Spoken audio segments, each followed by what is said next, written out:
প্রিয় শিক্ষার্থীবৃন্দ, আশা করি ভালোই আছো। আজকে আমি তোমাদের নবম শ্রেণীর এবং দশম শ্রেণীর ইংরেজি দ্বিতীয় পত্র 5 নাম্বার প্রশ্ন অর্থাৎ স্পিচ বা ন্যারেশন নিয়ে আলোচনা করব।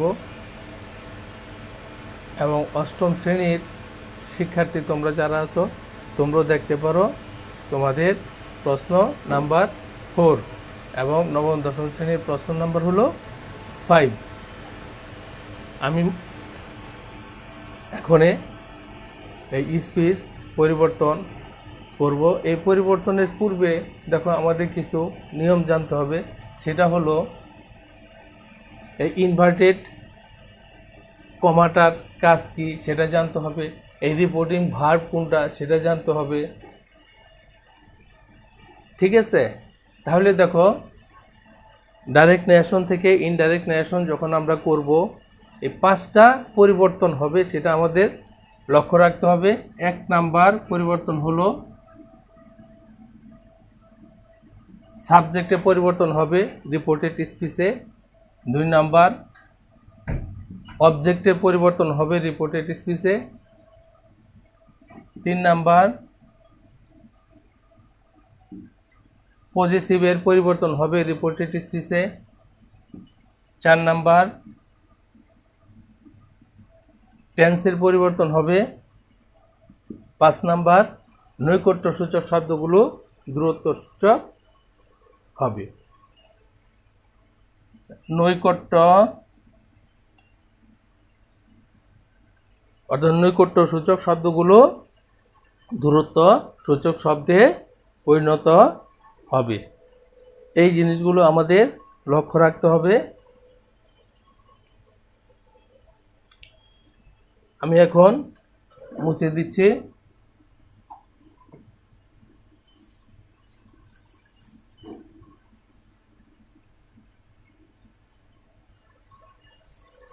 তাহলে আমি পরিবর্তন শুরু করি। দেখো, the patient said to the doctor, last month my blood pressure was too high. Since then, I have changed my food habits. The doctor asked how. The patient said to the doctor, I am taking more fruits and vegetables and very little fat in my diet. I am having less sugar and salt now. এখন দেখো, এই পরিবর্তনের পূর্বে direct ন্যারেশনে কিছু elements থাকে, সেই elements সম্পর্কেও আমাদের ধারণা থাকতে হবে। তাহলে দেখো, এই রিপোর্টিং ভার্বের সাবজেক্ট, রিপোর্টিং ভার্বের অবজেক্ট এবং রিপোর্টেড স্পিচ, এগুলো আমাদের চিহ্নিত করতে হবে। দেখো, এই আমরা এমন একটা চিহ্ন প্রায় দেখি, এই চিহ্নটাকে ইনভার্টেড কমা বলে বা কোটেশন মার্কস, বাংলা হইল উদ্ধৃতি চিহ্ন। এই উদ্ধৃতি চিহ্নর মধ্যে যে সেন্টেন্সগুলো থাকবে বা সেন্টেন্স থাকবে, সেই সেন্টেন্সটা হইল রিপোর্টেড স্পিচ। আর এই রিপোর্টেড স্পিচটা হইল রিপোর্টিং ভার্বের সাবজেক্ট যে অর্থাৎ বক্তা, তারই বক্তব্য। যেহেতু আমরা জানি বক্তার বক্তব্যকে ন্যারেশন বলে, তাহলে বক্তা কোথায় থাকে? রিপোর্টিং ভার্বের আগে থাকে। আর রিপোর্টিং ভার্ব কোথায় থাকে? রিপোর্টেড স্পিচের বাইরে থাকে বা ইনভার্টেড কমার বাইরে থাকে। তাহলে আমরা চিনলাম এই রিপোর্টিং ভার্বের সাবজেক্ট, এই রিপোর্টিং ভার্বের অবজেক্ট এবং রিপোর্টেড স্পিচ। এই রিপোর্টেড স্পিচটা হইল এই ইনভার্টেড কমার ভিতরে যে সেন্টেন্সগুলো বা সেন্টেন্স থাকে তাকে রিপোর্টেড স্পিচ বলে। তাহলে চলো আমরা পরিবর্তন করি। আবার পরিবর্তনের আগে দেখো আরেকটু আমাদের জানতে হবে, সেটা হলো রিপোর্টিং ভার্ব যদি পাস্ট টেন্সে থাকে, তাহলে রিপোর্টেড স্পিচের ভার্বের টেন্সও অনুরূপ পাস্ট টেন্স হবে। অনুরূপ পাস্ট টেন্স বলতে এটা যদি প্রেজেন্ট ইনডিফিনিট হয়, ইনডাইরেক্ট ন্যারেশন হয়ে যাবে পাস্ট ইনডিফিনিট। প্রেজেন্ট কন্টিনিউয়াস থাকলে হয়ে যাবে পাস্ট কন্টিনিউয়াস, প্রেজেন্ট পারফেক্ট থাকলে হয়ে যাবে past perfect, present perfect continuous থাকলে হয়ে যাবে past perfect continuous tense, past indefinite থাকলে হবে পাস্ট পারফেক্ট, পাস্ট কন্টিনিউয়াস থাকলে হবে past perfect continuous. Past perfect এবং পাস্ট পারফেক্ট কন্টিনিউয়াস টেন্সের কোনো পরিবর্তন হয় না। তাহলে দেখো, এবং আরেকটু আমাদের আলোচনা করতে হবে, এই রিপোর্টিং ভার্ব যখন পাস্ট টেন্স হবে তখন এই ইনভার্টেড কমার ভিতরে টেন্সের পরিবর্তনটা হবে করেসপন্ডিং পাস্ট টেন্স। কিন্তু যদি রিপোর্টিং ভার্বটা প্রেজেন্ট টেন্স, যেমন সে, সেইস, টেল, টেলস বা হ্যাভ সেইড, এটা হইল প্রেজেন্ট টেন্স, এটা হইল এটা প্রেজেন্ট টেন্স। আবার দেখো, এটা হইল প্রেজেন্ট পারফেক্ট টেন্স, আর উইল সে এটা হইল ফিউচার ইনডিফিনিট। তাহলে আমরা বলতে পারি, যদি রিপোর্টিং ভার্বটা present tense, present perfect tense বা ফিউচার টেন্স থাকে, তাহলে ইনভার্টেড কমার ভিতরের সেন্টেন্সগুলো যেই টেন্সে থাকে ওই টেন্সের কোনো পরিবর্তন হয় না। শুধু পাস্ট টেন্স থাকলে এই ইনভার্টেড কমার ভিতরের সেন্টেন্সগুলো অনুরূপ পাস্ট টেন্স হয়। অনুরূপ পাস্ট টেন্স কীভাবে হয় সেটা তো তোমাদের এখনই আমি জানাই দিলাম। অর্থাৎ প্রেজেন্টগুলো থাকলে পাস্ট হবে, present indefinite past indefinite, present continuous past continuous. এভাবে তোমরা তোমাদের যে গ্রামার বই আছে সেই গ্রামার বইয়ের ভিতরে এই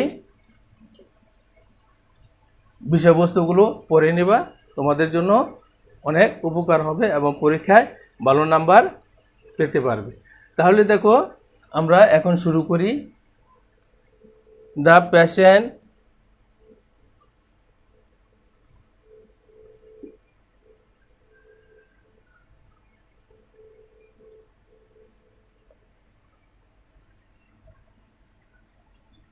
told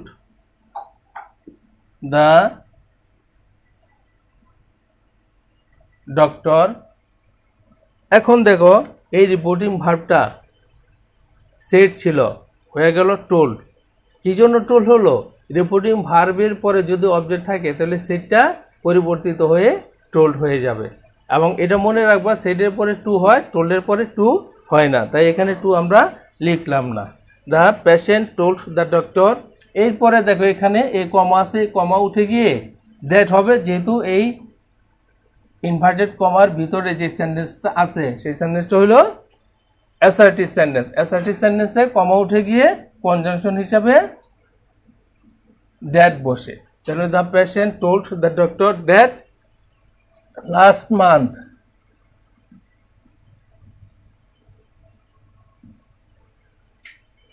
এখানে দেখো, এই রিপোর্টেড স্পিচে ফার্স্ট পারসন পজিটিভ ফর্ম আছে। এই ফার্স্ট পারসন সবসময় রিপোর্টিং ভার্বের সাবজেক্টকে অনুসরণ করে, অর্থাৎ রিপোর্টিং ভার্বের সাবজেক্ট যে ব্যক্তি, রিপোর্টেড স্পিচের ফার্স্ট পারসন সেই ব্যক্তি। তাহলে এই পেশেন্ট, এই নাউনটার প্রোনাউন হবে হি, এবং এই হিয়ের পজিটিভ ফর্মটা এই মায়ের জায়গায় বসবে। তো last month his blood pressure, his blood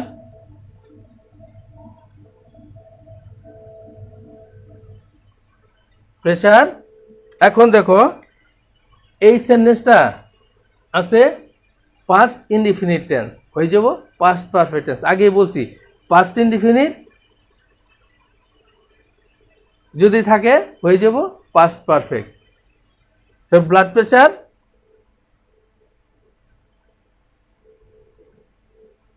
had been too high।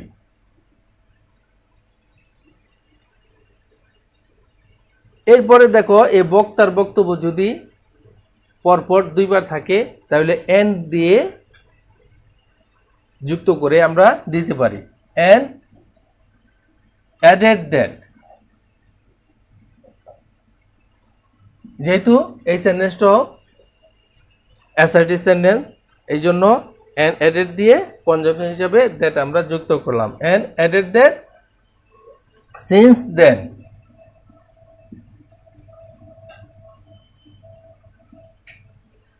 এরপরে দেখো এই যে এখানেও ফার্স্ট পারসন, তাহলে ফার্স্ট পারসন রিপোর্টিং ভার্বের সাবজেক্ট, তাহলে রিপোর্টিং ভার্বের সাবজেক্ট হলো পেশেন্ট। এখানে সাবজেক্টিভ ফর্ম আছে, এই পেশেন্টের প্রোনাউন হি, তাহলে এই সাবজেক্টিভ ফর্মের নিচেও ওই পেশেন্টের প্রোনাউন হি আছে, এই সাবজেক্টিভ ফর্ম হবে। দেন since then he,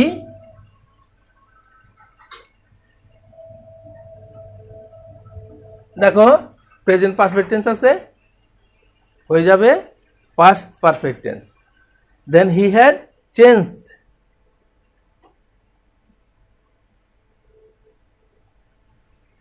his food habits.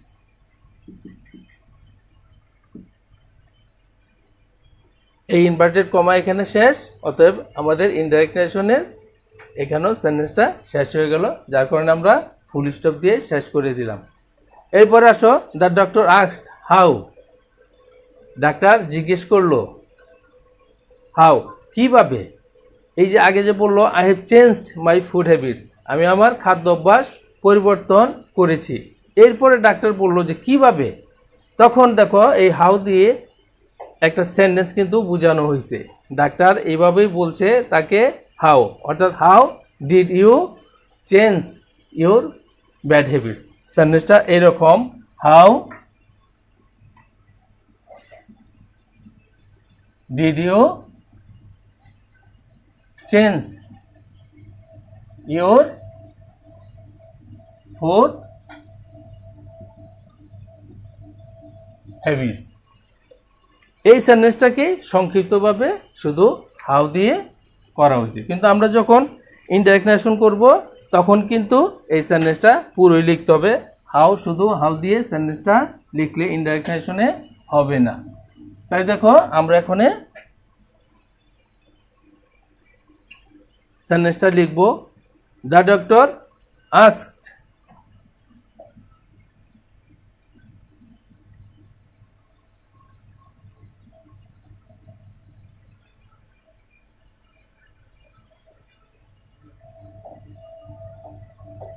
how he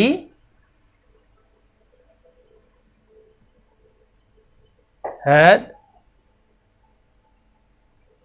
changed his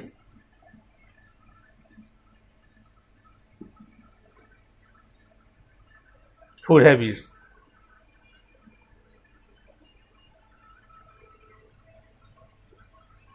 তারপরে the patient said to the doctor, অর্থাৎ এই ডক্টরের প্রত্যুত্তরে এই পেশেন্ট কি বলল, I am taking more fruits and vegetables and very little fat in my diet.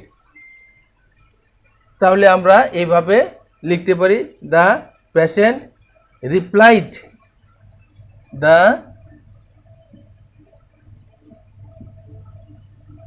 patient replied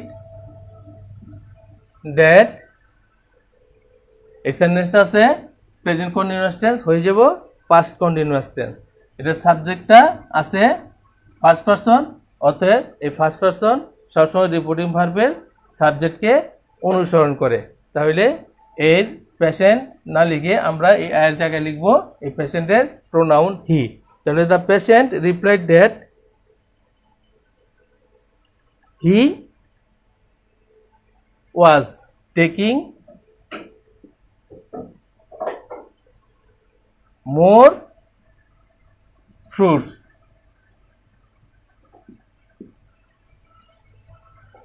and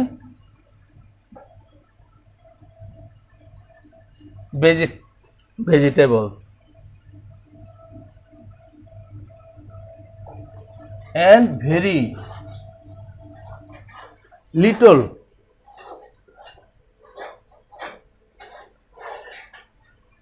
fat in his diet.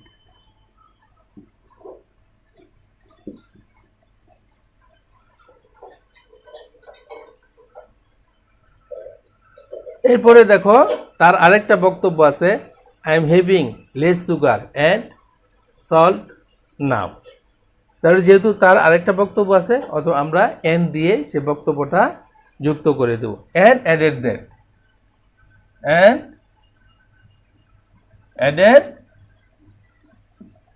That এটা দেখো present continuous tense আছে। Present continuous টেন্সে স্ট্রাকচার সাবজেক্ট যোগ এম ইজার যোগ মূল verb present form যোগ ING যোগ extension, তাহলে এটা হয়ে যাব পাস্ট কন্টিনিউয়াস টেন্স। তাহলে and added that he was having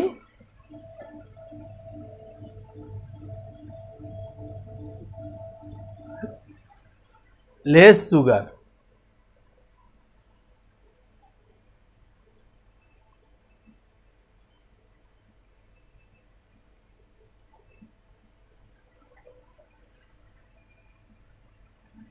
and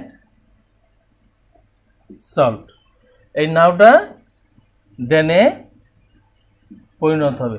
এই জন্য ওই যে বলছিলাম ইনভার্টেড কমার ভিতরে পাঁচটা পরিবর্তন হয়, একটা হইলো সাবজেক্টের পরিবর্তন, একটা অবজেক্টের পরিবর্তন, আরেকটা টেন্সের পরিবর্তন, আরেকটা পজিটিভের পরিবর্তন এবং নৈকট্য সূচক শব্দগুলো দূরত্ব সূচক হয়।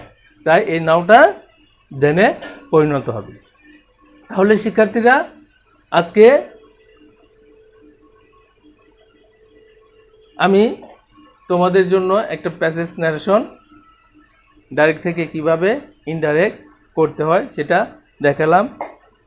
আর তোমাদের জন্য উপদেশ থাকবে, তোমরা তোমাদের প্রত্যেকেরই ইংরেজি গ্রামার বই আছে, সেই গ্রামার বইয়ের নিয়মগুলো ভালো করে শিখবা এবং মডেল কোয়েশ্চেন আছে, সেই মডেল কোয়েশ্চেনের অষ্টম শ্রেণীর শিক্ষার্থী তোমরা যারা আছো 4 নম্বর প্রশ্ন এবং নবম দশম শ্রেণীর শিক্ষার্থী তোমরা যারা আছো তোমাদের 5 নম্বর প্রশ্নের ভিতরে এই ন্যারেশনটা আছে।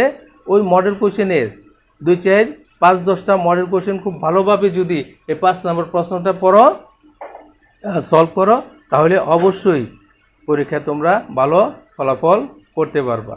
আশা রাখি আমার এই কথাগুলো তোমরা ভালোভাবে অনুসরণ করবা। আজকে তাহলে এ পর্যন্তই, তোমরা ভালো থাকো। যেহেতু চারিদিকে কোভিড-19 এর একটা বিস্তার ঘটেছে, এই ভাইরাস থেকে মুক্ত হওয়ার জন্য আমাদেরকে স্বাস্থ্যবিধি মেনে চলতে হবে এবং ঘরে থাকতে হবে, নিরাপদ থাকতে হবে। খোদা হাফেজ, সবাই ভালো থাকো।